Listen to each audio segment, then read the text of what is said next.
Shalom jemaat yang dikasihi Tuhan. Puji Tuhan karena pada hari ini kita boleh bersama-sama bertemu untuk memuji dan memuliakan nama Tuhan. Dan walaupun via online tapi kita mau tetap sama-sama bersyukur karena Tuhan masih memberikan kita kesempatan untuk kita boleh beribadah datang kepada Tuhan. Mazmur pasalnya yang ke-25 dan ayat 5. Bawalah aku berjalan dalam kebenaran-Mu dan ajarlah aku sebab Engkaulah Allah yang menyelamatkan aku. Engkau ku nanti-nantikan sepanjang hari. Mari kita mulai ibadah kita dengan doa. Tuhan, sungguh kami mengucap syukur Tuhan kalau pada hari ini Engkau boleh menyertai kami Bapa, Engkau boleh memberkati setiap kami Tuhan, sehingga pada hari ini kami boleh berkumpul bersama-sama dengan keluarga kami boleh mengikuti ibadah Tuhan, walaupun via online kami tetap bersyukur karena Engkau boleh senantiasa menyertai kami sampai pada hari ini Tuhan. Ya Bapa, jika sebentar kami akan mulai ibadah kami, kiranya Engkau yang berkati menyertai kami dari awal, pertengahan hingga akhir. Kami serahkan hati kami, pikiran kami ke dalam tangan penyertaan Tuhan. Terima kasih Yesus, hanya dalam nama Tuhan Yesus Kristus kami sudah berucap syukur. Amin. Dalam setiap kesesakan hidup kami, dalam setiap kali hidup kami rindu ya Bapa, untuk mau berjalan bersama dengan Engkau. Kami butuh pimpinan-Mu ya Tuhan, dan biarlah kemuliaan-Mu saja yang nyata dalam kehidupan kami. Bila Engkau tak besertaku,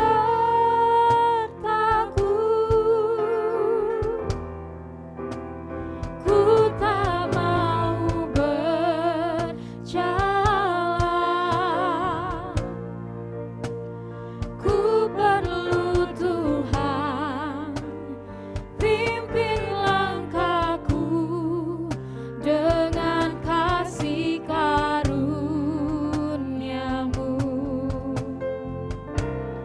Pimpin langkahku setiap waktu, berjalan dalam Roh-Mu. Nyatakan Tuhan kemuliaan-Mu dan berjalanlah denganku. Bila Engkau tak besertaku,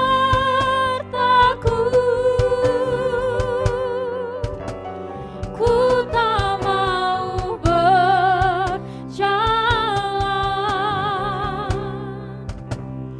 Ku perlu Tuhan, pimpin langkahku dengan kasih karunia-Mu. Pimpin langkahku setiap waktu, berjalan dalam Roh-Mu. Nyatakan Tuhan kemuliaan-Mu dan berjalanlah denganku.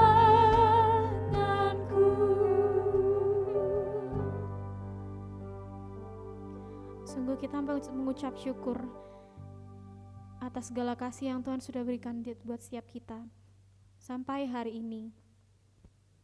Dan saat ini marilah kita datang kepada Tuhan, memohon ampun atas segala dosa dan kesalahan yang sudah kita perbuat.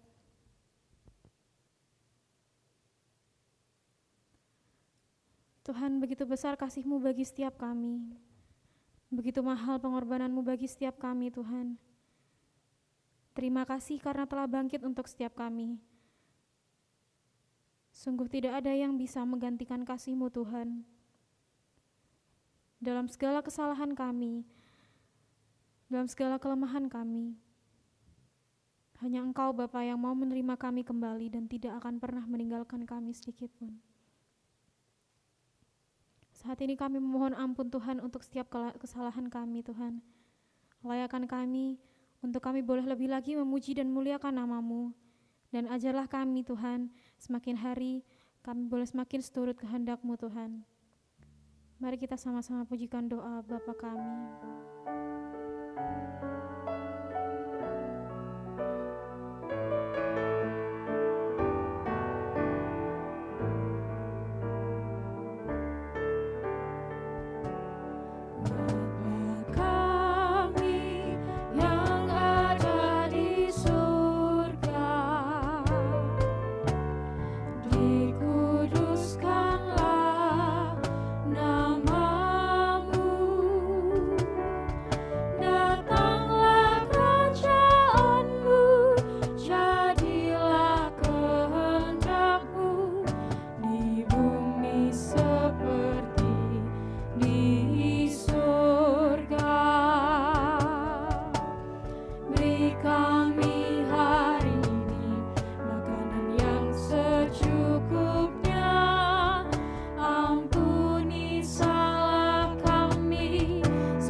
Bagi Tuhan, karena hanya Engkau Tuhan yang sanggup melakukan segala sesuatu. Kami sungguh bersuka cita karena Engkau Tuhan kami. Haleluya.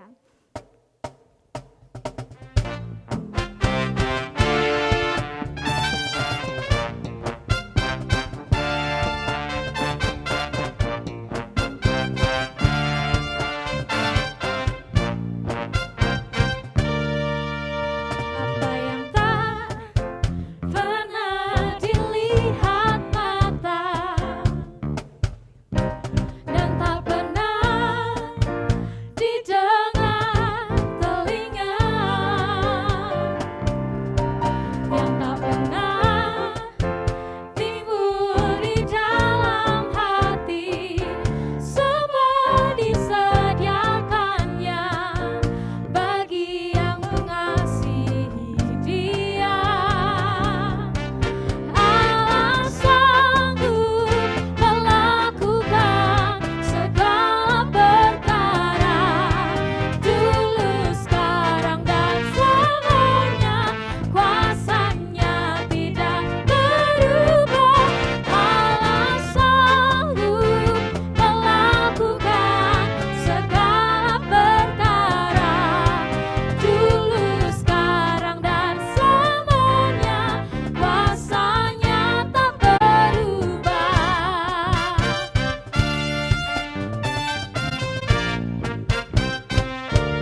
setiap dari kita dan menjadi raja bagi setiap kita. Terpujilah Tuhan, Dia yang ajaib, perkasa, hebat, dan kami bersuka cita karena Engkau Tuhan. Haleluya.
Saat ini kita mempersiapkan hati kita untuk mendengar firman-Nya.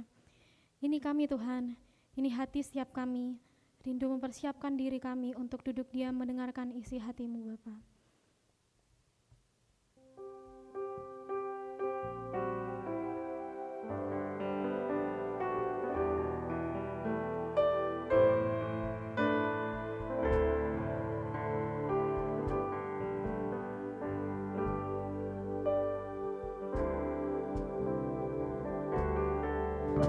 Siapkan hatiku Tuhan untuk dengar firman-Mu.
Shalom, salam sejahtera Bapak Ibu Saudara-saudari sekalian.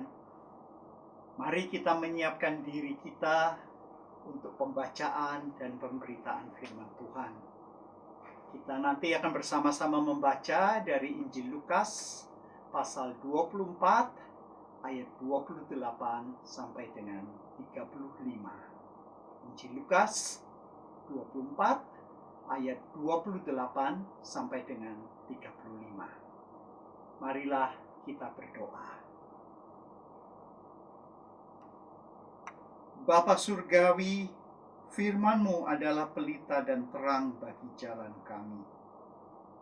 Karena itu bersabdalah ya Tuhan, kami siap mendengar, menyimpan, dan melaksanakan firman-Mu. Ya Roh Kudus, bantulah hamba-Mu yang terbatas ini, dan mampukan umat-Mu untuk memahami, mengimani, dan mengamalkan perintah Tuhan dalam hidup kami sehari-hari. Amin. Lukas 24 ayat 28 sampai dengan 35. Demikian pembacaan dari Injil. Mereka mendekati kampung yang mereka tuju. Lalu ia berbuat seolah-olah hendak meneruskan perjalanannya. Tetapi mereka sangat mendesaknya, katanya, "Tinggallah bersama-sama dengan kami, sebab hari telah menjelang malam dan matahari hampir terbenam." Lalu masuklah ia untuk tinggal bersama-sama dengan mereka. Waktu ia duduk makan dengan mereka, ia mengambil roti, mengucap berkat, lalu memecah-mecahkannya dan memberikannya kepada mereka. Ketika itu terbukalah mata mereka, dan mereka pun mengenal dia. Tetapi ia lenyap dari tengah-tengah mereka. Kata mereka seorang kepada yang lain, "Bukankah hati kita berkobar-kobar ketika ia berbicara dengan kita di tengah jalan, dan ketika ia menerangkan kitab suci kepada kita?" Lalu bangunlah mereka dan terus kembali ke Yerusalem. Di situ mereka mendapati ke-11 murid itu. Mereka sedang berkumpul bersama-sama dengan teman-teman mereka. Kata mereka itu, "Sesungguhnya Tuhan telah bangkit dan telah menampakkan diri kepada Simon." Lalu kedua orang itu pun menceritakan apa yang terjadi di tengah jalan dan bagaimana mereka mengenal dia pada waktu ia memecah-mecahkan roti. Berbahagialah orang yang mendengar firman Tuhan, menyimpan dan melaksanakannya. Saudara-saudari yang terkasih, minggu lalu dalam ibadah minggu kedua setelah Paskah, Pendeta Sylvia Suherman berkhotbah tentang penampakan Yesus kepada Thomas. Ya, selama 40 hari Yesus telah bangkit dan menampakkan diri kepada berbagai kelompok pengikutnya sebelum Yesus diangkat ke surga. Dan pada tahun ini kita akan memperingati kenaikan Yesus ke surga pada tanggal 21 Mei tahun 2020. Nah, hari ini kita akan merenungkan penampakan Yesus yang paling menggugah. Dan ini hanya dilaporkan di dalam Injil Lukas. Dan kisah penampakan ini begitu menarik karena mengandung adegan yang dijabarkan dalam drama klasik atau teater, yang dalam bahasa Yunani kuno disebut anagnorisis, seperti yang dijelaskan oleh filsuf dan penulis Yunani terkenal yang bernama Aristoteles dari abad keempat sebelum Masehi. Sebentar saya akan menjelaskan lebih lanjut mengenai istilah adegan anaknoresis ini. Nah, pada hari apa dan kemana mereka pergi? Dalam Lukas 23 ayat 56 bagian B, disebut pada hari Sabat mereka beristirahat menurut hukum Taurat. Tetapi pasal 24 ayat 1, pagi-pagi benar pada hari pertama minggu itu. Jadi dijelaskan transisinya. Pada akhir pasal 23 dari Lukas, itulah hari Sabat. Yang di dalam bahasa Indonesia masa kini dijelaskan hari Sabat, hari mereka berhenti bekerja untuk menaati hukum agama, yaitu agama Yahudi. Nah, dengan kata lain kita memasuki pasal 24 adalah hari pertama minggu itu, maka dalam bahasa Indonesia masa kini dengan tepat diterjemahkan pada hari Minggu, pagi-pagi sekali. Nah, di dalam ayat 13, pada hari itu juga, berarti masih hari Minggu, 2 orang murid-murid Yesus pergi ke sebuah kampung yang bernama Emmaus, yang terletak kira-kira 7 mil jauhnya dari Yerusalem. Berapakah 7 mil itu? Kalau kita baca di dalam bahasa Indonesia masa kini, pada hari itu juga 2 orang pengikut Yesus sedang berjalan ke sebuah desa yang bernama Emmaus, kira-kira 11 kilometer jauhnya dari Yerusalem. Jadi, mereka pergi pada hari Minggu ke Emmaus, sebuah kampung atau desa yang letaknya kurang lebih 11 kilometer dari Yerusalem.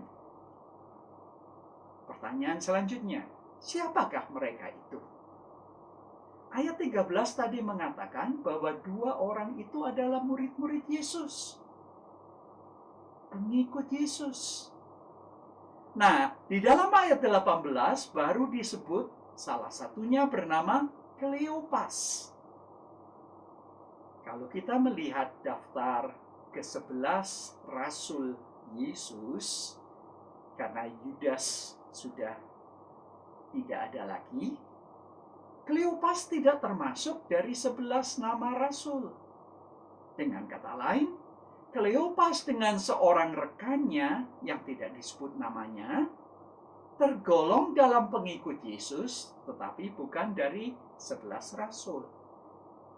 Dan juga tidak disebut dalam teks yang kita baca, apakah mereka ke Emmaus setelah Paskah di Yerusalem, atau karena alasan lain, itu tidak disebut dalam teks. Tetapi yang dikatakan mereka bercakap-cakap tentang peristiwa terkini di Yerusalem. Nah, yang menjadi fokus justru adalah ayat 15. Dikatakan di dalam ayat 15, hadirlah orang yang ketiga. Dan ini yang menarik. Pembaca Injil Lukas tahu siapa pribadi tersebut. Tetapi kedua pengikut Yesus tidak mengenalinya. Dan di dalam ayat 16, ada sesuatu yang menghalangi mata mereka, sehingga mereka tidak dapat mengenali orang yang ketiga itu. Orang ketiga, yaitu Yesus, ikut berdiskusi dengan mereka. Tetapi mereka juga belum sadar siapa dia. Bahkan di dalam ayat 18, lebih menarik lagi, Kleopas justru menyimpulkan bahwa orang ketiga ini orang asing di Yerusalem yang tidak tahu apa-apa. Bahkan Kleopas menjawab pertanyaan singkat dari orang asing tersebut dengan satu kesimpulan. menunjukkan hebatnya pengetahuan otaknya tentang Yesus. Mulai dari awal misinya sampai pada peristiwa Paskah. Tetapi sayangnya berakhir dengan ayat 24. Mereka tidak tampak Yesus. Mereka tidak tampak Yesus. Nah, saudara-saudari yang terkasih, menjelang malam, itu bagian yang tadi kita baca dalam ayat 28, mereka mengundang teman berjalan yang belum mereka kenal itu untuk masuk dan makan di rumah mereka. Nah, dalam adegan selanjutnya dalam kisah ini, kejutan demi kejutan terjadi. Marilah kita melihat kejutan-kejutan yang bagaimanakah itu. Yang pertama, kejutan yang pertama adalah kita bisa membayangkan kalau suatu hari kita mengundang seseorang, orang yang kita kenal ataukah orang asing, kita mengundang datang untuk makan. Atau kita mengundang orang itu ke rumah makan, ke restoran, kita mau mentraktir orang itu. Tapi yang terjadi, justru orang yang mau ditraktir ini, justru dia yang membayar.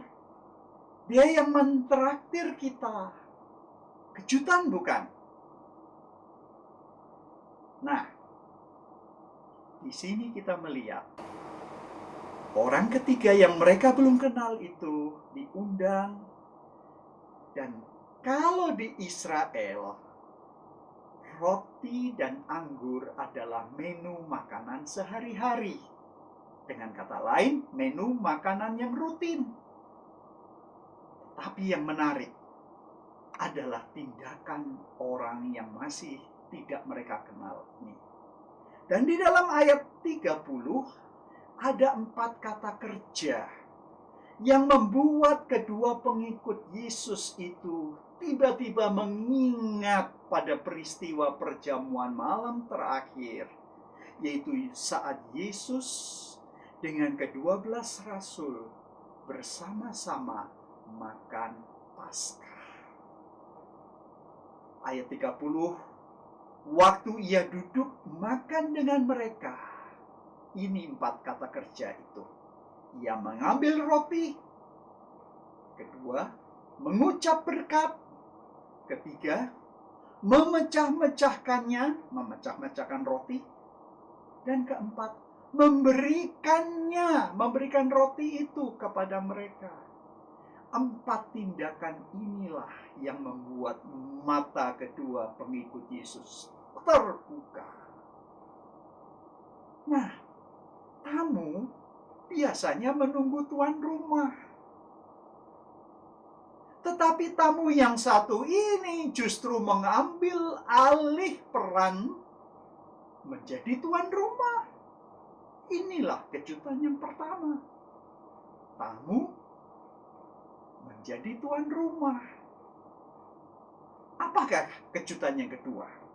Kejutan yang kedua ternyata bukan sembarang tamu. Dialah Yesus yang telah bangkit dari kematian. Dan jati dirinya baru disadari dan dikenali oleh kedua pengikut setelah melihat tindakannya. Tindakan yang tadi dijelaskan dengan 4 kata kerja itu. Nah, saudara-saudari yang terkasih, adegan saat kedua pengikut Yesus itu sadar siapa teman seperjalanan mereka. Inilah yang dalam bahasa Yunani kuno disebut anagnorisis. Yang artinya mengenali sekali lagi. Benar-benar sadar.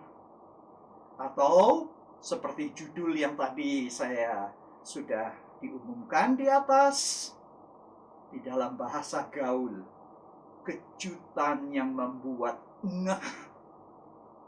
Dalam bahasa gaul kalau dikatakan ngeh, tiba-tiba tiba-tiba kita memahami, tiba-tiba kita sadar, kita ingat secara total lagi.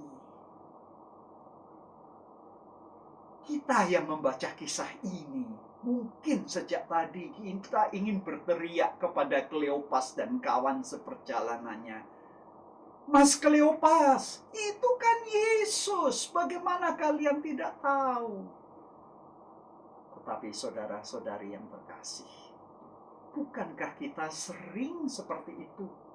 Seolah-olah mata kita tertutup, entah karena stres yang berkepanjangan, atau karena kalut karena situasi kondisi, sehingga penolong yang kita cari, penolong yang kita harapkan, penolong yang kita nanti-nantikan sudah berjalan bersama dengan kita sekian lama, belum juga kita sadar atau mengenalinya. Perhatikan, Yesus tidak berbicara lagi, tetapi yang tersisa adalah refleksi kedua murid itu. Kedua murid itu sekarang mengingat apa yang Yesus telah jelaskan, apa yang disebut dan tertulis di dalam kitab suci. Itu refleksi dalam ayat 32. Dan refleksi mereka, itulah sebabnya terbuka mata mereka, ayat 31. Dan kalau kita nanti membaca di dalam kelanjutannya, ayat 45, apa yang tertulis dalam kitab suci bukan saja membuka mata mereka, tetapi juga membuka pikiran mereka. Sehingga ini ringkasan dari kedua murid itu di dalam ayat 32. Ini ringkasan refleksinya. Bukankah hati kita berkobar-kobar ketika ia berbicara dengan kita di tengah jalan? Dan ketika ia menerangkan kitab suci kepada kita. Di dalam bahasa Indonesia masa kini ayat 32, bukankah rasa hati kita seperti meluap ketika ia berbicara dengan kita di tengah jalan dan menerangkan isi Alkitab kepada kita? Apakah penerangan kitab suci sudah membuat kita ngeh? Atau selama ini justru membuat kita bosan dan mengantuk? Mungkin itu sebabnya kita masih mencari-cari kehadiran Tuhan. Karena kita belum ngeh. Belum sadar betul-betul. Apa kejutan ketiga? Inilah kejutan yang ketiga. Tamu yang baru dikenali itu lenyap. Kita semua terperanjat, terkejut. Baru dikenali, mengapa lenyap? Tetapi justru ini agar kedua pengikut Yesus sadar, walau tidak kasat mata, walaupun tidak dapat dilihat secara mata fisik, Yesus yang telah bangkit itu maha hadir. Ya, Yesus selalu hadir. Hadir di antara kedua murid itu. Hadir di antara murid-murid yang lain. Yesus juga hadir di rumah kita. Yesus juga hadir di dalam ibadah online kita saat ini juga. Dalam persekutuan orang beriman di dunia maya, walaupun melalui online. Di tengah badai corona seperti sekarang ini dengan segala dampaknya dalam setiap segi kehidupan kita, pribadi kita, keluarga kita, dampak sosial, dampak ekonomi, kecemasan akan keamanan dan seterusnya. Dia maha hadir. Dia lenyap untuk mengatakan, jangan dicari secara fisik, karena dia selalu hadir. Ayat 33 ini yang harus kita perhatikan. Pengalaman kejutan rohani 111. Apa respons yang penting? Ayat 33 mengatakan, Lalu bangunlah mereka dan terus kembali ke Yerusalem.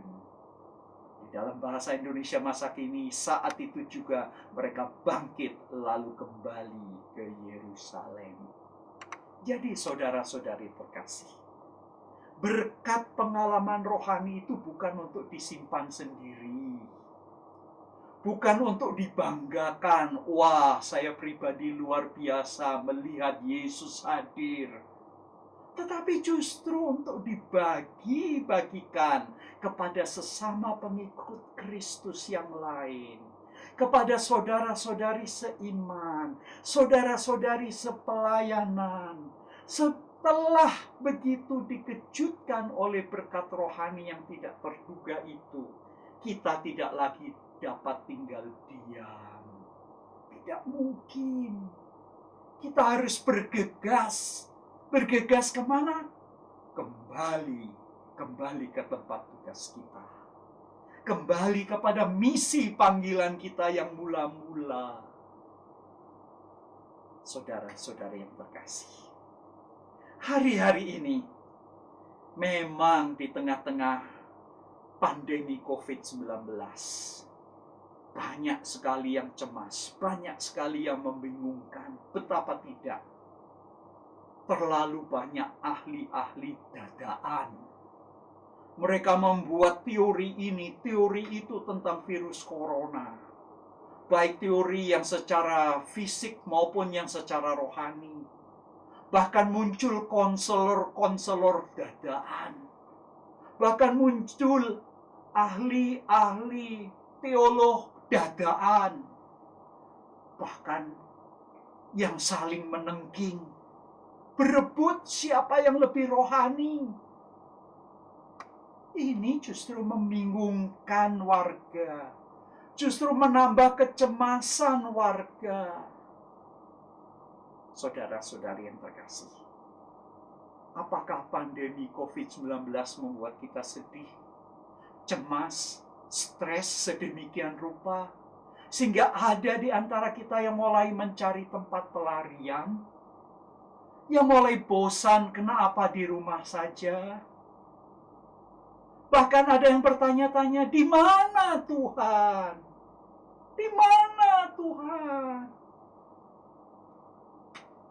Sudahkah kita mengenal Tuhan Yesus? Apakah selama ini kita merasa kita sudah menjadi pengikut Yesus, tetapi sebenarnya Yesus tetap menjadi seperti orang asing? Atau hanya sebagai tamu saja? Sudahkah kita menyilakan Tuhan Yesus menjadi tuan rumah di dalam hidup kita dan keluarga kita? Kehadiran Yesus akan menjadikan saat makan bersama dalam keluarga menjadi momen yang sakral. Karena itu sebentar lagi kita akan melakukan perjamuan suci bersama-sama. Yesus melayani kedua pengikut yang seakan-akan sudah kehilangan arah, sehingga mereka meninggalkan Yerusalem dan pulang ke desanya di Emmaus. Saudara-saudari yang terkasih, kalau firman Tuhan sudah dibacakan, dijelaskan, dikhotbahkan, dan diajarkan, tetapi kita belum juga paham, berarti masih ada yang menutup mata rohani kita selama ini. Mari berdoalah agar Tuhan membukakan mata kita. Bukankah mata kedua pengikut Yesus terbuka setelah Yesus menjelaskan isi kitab suci? Karena itu saya mengajak kita perlu lebih banyak membaca dan memahami kitab suci. Apalagi ini adalah kesempatan yang luar biasa di mana kita di rumah saja.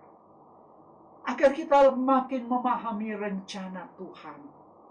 Makin mengerti janji-janji Tuhan. Dan mengerti perintah-perintah Tuhan. Saat kita sadar, siapakah Kristus yang hidup itu? Ya, yang dalam bahasa asingnya anagnorisis, Atau dalam bahasa gaulnya, ngeh, benar-benar sadar bahwa Yesus selalu hadir dan akan menyertai kita. Ini yang akan membuat kita tidak akan takut atau cemas. Dengan iman kita terus berharap, dengan keyakinan bahwa badai pasti akan berlalu pada waktu Tuhan dan sesuai dengan kehendak Tuhan. Jadi kuncinya, ibu bapak, saudara-saudari yang terkasih, apakah kita sadar atau tidak sadar? Sadarkah kita pada kehadiran Yesus yang telah mengalahkan kematian? Mari jangan pandangan kita hanya tertuju pada COVID-19. COVID-19 dampaknya, kesulitannya, kecemasannya. Tapi marilah kita memandang kepada Yesus. Yesus yang telah mengalahkan maut. Mengapa kita takut? Walaupun tidak kasat mata, walaupun tidak kelihatan secara fisik, Dia ada hadir dan menyertai kita sampai akhir zaman. Karena itu, mari kita terus memandang kepada Yesus. Kita akan menaikkan pujian, pandanglah kepada Yesus. Pandang wajah mulianya. Di dalam terang kemuliaannya, dunia akan menjadi hampa. Pandanglah kepada Yesus. Tuhan memberkati kita sekalian. Amin.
Pandanglah pada Yesus.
Ibu, bapak, saudara-saudara yang terkasih, marilah sekarang kita mengambil bagian dalam perjamuan suci. Saudara-saudari yang terkasih, perjamuan suci merupakan peringatan akan kematian dan pengorbanan Tuhan Yesus bagi umat manusia di dunia. Roti dan air anggur merupakan tanda dan meterai dari tubuh dan darah Kristus yang telah dikorbankan bagi penyelamatan manusia. Setiap orang yang percaya kepada Kristus dan telah dibaptis diundang untuk ikut dalam pesta rohani ini, karena Tuhan sendirilah tuan rumahnya. Inilah penetapan perjamuan suci seperti yang tertulis di dalam Alkitab.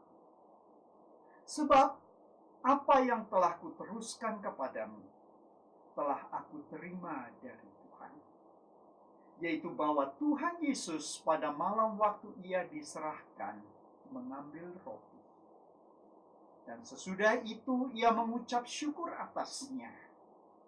Ia memecah-mecahkannya dan berkata, "Inilah tubuhku yang diserahkan bagi kamu. Perbuatlah ini menjadi peringatan akan aku." Demikian juga ia mengambil cawan sesudah makan, lalu berkata, "Cawan ini adalah perjanjian baru yang dimeteraikan oleh darahku. Perbuatlah ini setiap kali kamu meminumnya menjadi peringatan akan aku. Sebab setiap kali kamu makan roti ini dan minum cawan ini, kamu memberitakan kematian Tuhan sampai ia datang." Marilah kita berdoa. Kami bersyukur atas kasih Allah Bapa yang sangat besar bagi kami dari semua suku, bangsa, dan bahasa di dunia. Terima kasih Bapa telah mengutus anak yang tunggal untuk mati tersalib agar kami, orang berdosa yang menerima uluran tangan kasih-Mu, dapat diampuni dan diselamatkan. Berilah agar anugerah roti dan anggur ini selalu mengingatkan kami akan karya-Mu, dan kami senantiasa hidup setia melayani Tuhan. Amin. Mari saudara-saudari, kita mengangkat roti dengan tangan kanan kita. Bila nanti kita setuju, marilah dengan suara yang tegas kita jawab amin sebelum kita makan dan minum. Bukankah roti yang kita pecah-pecahkan merupakan bagian dari tubuh Kristus? Amin. Makanlah dengan iman dan dengan ucapan syukur.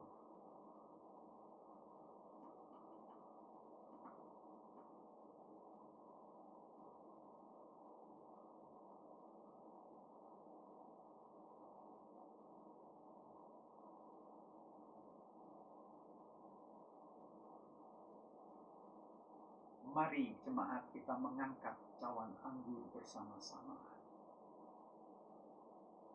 Bukankah cawan yang atasnya kita ucapkan syukur merupakan bagian dari darah Kristus?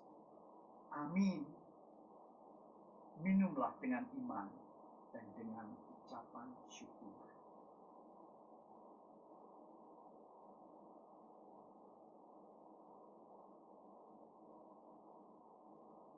Bagi saudara-saudari yang ingin mengungkapkan ucapan terima kasih dengan mengangkat kedua tangan, kami persilakan. Marilah kita berdoa. Kami bersyukur atas kasih Allah Bapa yang sangat besar bagi kami dari semua bangsa, bahasa, dan suku. Terima kasih ya Bapa, karena Tuhan telah mengutus Putra-Mu yang tunggal, sehingga kami dapat diampuni dan diselamatkan. Bantulah ya Bapa, agar kami berkomitmen untuk setia, seperti Tuhan telah berjanji akan menyertai kami sampai akhir zaman. kami berkomitmen untuk melayani Tuhan sampai titik darah kami yang terakhir. Amin. Pengumuman GBT Kristus Pelepas Malang yang berkenan memberi persembahan untuk mendukung pelayanan kepada Tuhan dan sesama dapat diberikan melalui sistem online dengan cara transfer ke rekening BCA di nomor 0113254090 atas nama Yayasan Kristus Pelepas, atau di rekening BRI di nomor 0344 01001356 atas nama Yayasan Kristus Pelepas. Bagi jemaat yang tidak dapat melakukan transfer, persembahan bisa dikumpulkan di rumah dan diserahkan ke gereja pada kesempatan mendatang. Dalam upaya mencegah penyebaran COVID-19, ibadah umum Minggu pagi dan sore serta doa Philadelphia hari Rabu pukul 7 malam akan dilayani secara online. Perjamuan suci akan dilayani secara online setiap bulan pada minggu terakhir. Tidak lupa juga kita mendukung doa bagi jemaat Tuhan yang mengalami kelemahan tubuh atau sudah lanjut usia. Kiranya Tuhan menolong.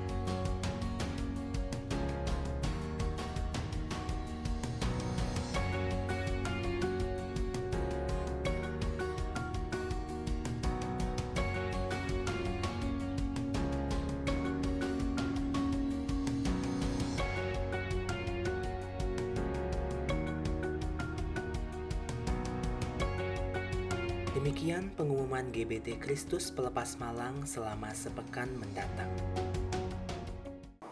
Marilah kita berdoa. Ya Bapa Surgawi, kami bersyukur Tuhan telah memimpin ibadah online kami. Kami boleh menerima pemberitaan firman, dan kami boleh bersekutu di dalam roti dan anggur dalam perjamuan suci. Terima kasih Bapa atas kehadiran Tuhan. Tuhan telah menerima puji-pujian kami, doa yang kami panjatkan, bahkan persembahan yang akan kami berikan. Bapa, kami mohon Engkau menyertai kami di tengah-tengah situasi yang sulit seperti ini, agar kami tetap menyadari kehadiran Tuhan dan penyertaan Tuhan. Walaupun secara fisik kami tidak melihat, tetapi kami sadar bahwa Engkau selalu hadir dan menyertai kami. Karena itu kami mendoakan juga untuk saudara-saudari kami yang terdampak karena pandemi COVID-19 ini. Baik mereka yang lanjut usia sehingga kesepian karena keluarga tidak dapat mengunjungi, mereka yang sakit di rumah sakit maupun yang sakit di rumah, mereka yang sudah lama menunggu pemulihan dari Tuhan, tolonglah Bapa. Tolong pulihkan, sembuhkan yang memerlukan penyembuhan, hiburkan yang memerlukan penghiburan dari Tuhan. Bapa, kami mendoakan bagi semua pelayan Tuhan yang telah melayani hari ini, yang mempersiapkannya dengan baik, yang telah berkurban sehingga terlaksanalah ibadah online ini. Bapa, kami mohon juga hamba-hamba Tuhan yang melayani, menjadi penghibur, yang memberikan harapan, yang memberikan perhatian, dan yang mendukung doa pada saat-saat yang sulit ini. Kiranya Kau memberikan pimpinan, pengurapan Roh Kudus, dan hikmat akal budi serta kesabaran. Kami mendoakan juga ya Bapa untuk bangsa dan negara kami. Kami mendoakan pemimpin-pemimpin bangsa kami, mulai dari pusat tingkat 1 sampai ke daerah. Kami mendoakan pada tenaga-tenaga medis, mereka yang berada di garis depan. Kami juga mendoakan untuk hamba-hamba Tuhan, khususnya di Kota Malang, yang tergabung dalam BMGK yang telah berusaha bekerja sama dengan pemerintah daerah, dengan tenaga-tenaga medis untuk memberikan pengarahan dan edukasi kepada masyarakat luas tanpa memandang perbedaan, agar kami bersama-sama boleh menghadapi, menanggulangi tersebarnya virus corona ini. Bapa, kami mendoakan kiranya Tuhan memberkati juga pemimpin-pemimpin kami di Kota Malang. Kami mendoakan juga ya Bapa untuk pemimpin-pemimpin di seluruh muka bumi. Karena semuanya saat ini menghadapi masalah yang sama juga. Bapa, berikanlah kepada kami keamanan, keteduhan, dan semangat untuk bersama-sama menangani masalah yang besar ini. Untuk berbagi, untuk memberikan pertolongan, sehingga Bapa ada rasa persatuan dan sejuk di tengah-tengah suasana yang sulit ini. Saudara-saudari yang terkasih, terimalah sekarang berkat.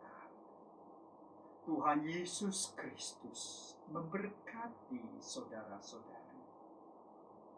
Allah Bapa mengasihi saudara-saudari, dan Roh Kudus menyertai saudara-saudari mulai hari ini sampai Maranatha, Tuhan Yesus datang kembali.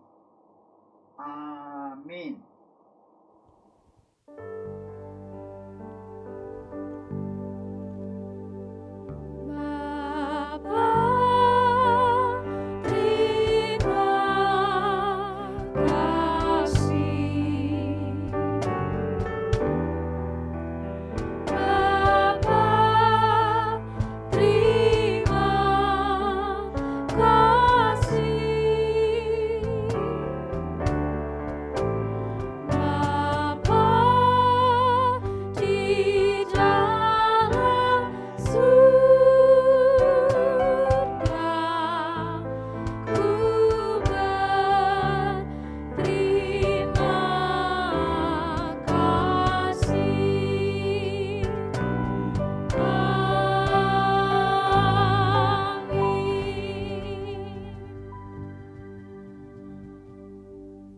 Jangan lupa subscribe di channel kami dan juga klik tombol lonceng untuk mendapatkan update terbaru dari kami.